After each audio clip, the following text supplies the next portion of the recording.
Yes, ma'am. Two questions on two separate, really important issues.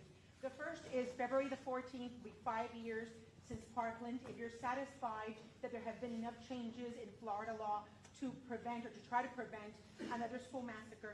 And the second is regarding the parole immigration program.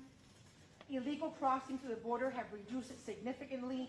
The immigrants coming in through that program are checked and they have a sponsor that's financially responsible for them. But there is a lawsuit that Florida is a part of. What bothers you about that program?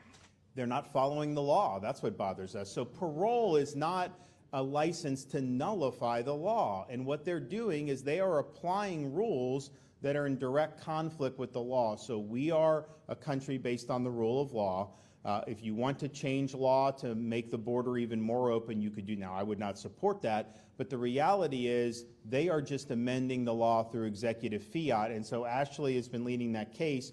We believe we're going to win that case. I don't know when the judge is going to rule, but clearly they know what they're doing with that respect. And I think that it's just, when you talk about some of the things that they've been able to do, they don't have a handle of what's going on. I mean, you could sit there and say, we're going to give these people parole, even though it's not lawful, but how many other people have come? What has happened as a result? And it's been a really, really difficult thing, and they haven't exercised the proper leadership on that. Now, in terms of Parkland, we did the grand jury, the statewide grand jury.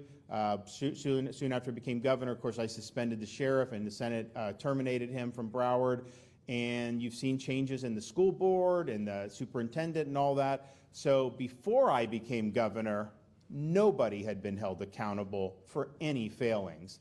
Now people have been held accountable. And so I think just having accountability is going to make it less likely that somebody like this guy gets passed around the system and everybody turns a blind eye, knowing that this guy was a problem. When that happened, the people in Parkland and throughout probably Broward, of course it was him. That's what they knew it was him without even being told that, because it was obvious that this guy was that. We've also dedicated close to $1 billion in my first 4 years as governor for school security. And these are common sense things that go a long way to be able to deter potential assailants. And I think what happened with Parkland and some of these others, Columbine, is they view the school as like a soft target where they can get maximum impact. And I think what we've been able to do in Florida is say, actually, it's not a good target for you. You're going to be met with resistance. You're not going to succeed. And so that's important. So we'll keep doing that, and we've been able to do a lot of legislative reforms. But I will say